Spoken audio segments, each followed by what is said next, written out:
नमस्कार मु सुधिष्मा आपण मन को वेलकम करुच्ची मोर यूट्यूब चैनल स्वीटी त्रिपाठी को।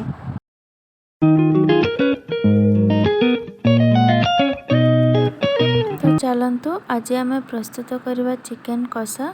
से मु चिकेन नहीं पियाज नहीं दीटा मीडियम साइज ये किसी अदा रसुण पेस्ट टमाटो एटा गोटे नॉनवेज करी पेस्ट। आपण चाहिए घरे भी प्याज अदा रसुण बाटिकी नहीं पारे। चिकेन मसाला दही एटा मु जीरा गुंड नहीं लंका गुंड आउ लुण हलदी गुंड आउ एटा धनिया गुंड आउ तेल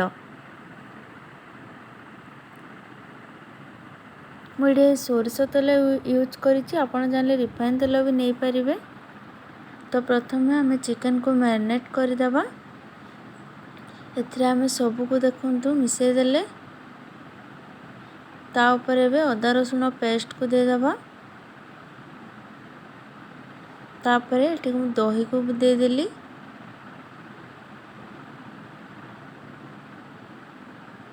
तापर मु चिकेन मसाला भी देदेली। या ऊपर एबे नॉनवेज करी पेस्ट को भी दे दूची। एटा मार्केट रे मिले आपण घरे भी बाटिकी नहीं पारे किसी असुविधा नहीं।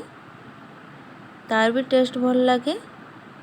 देखंतु मु गोले देली एबे ताको एबे हमें घोड़े की आधा घंटा पई रखीदेले।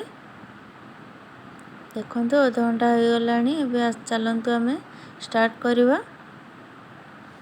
एबे कड़े रे मु तेल नउची।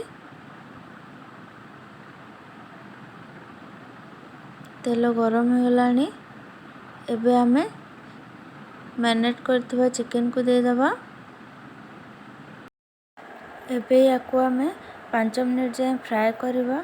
जो मैंने स्पाइसी खावा को पसंद करते से मैंने कंचा लंका को काटिकी भी दे पारे। एबे याको 15 मिनट पई घोड़े दबा। 15 मिनट हो गला। चलंतु एबे देखिबा। देखंतु चिकेन रो हमर टी पानी भी बाहरी जायछि। आउ चिकेन हमर सिझी भी आसलानी।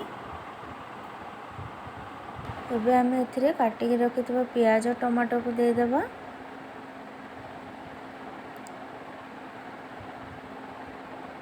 याको एमती 5 मिनट पई छाड़ी देबा।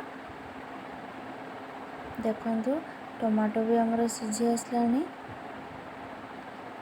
एबे आम एथिरे अल्प पानी ऐड करबा।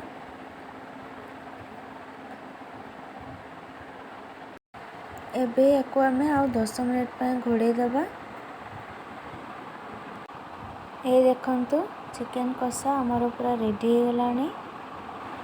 घरे याको निश्चय ट्राई करंतु और केमती लागला मते कमेंट माध्यम रे जणांतु।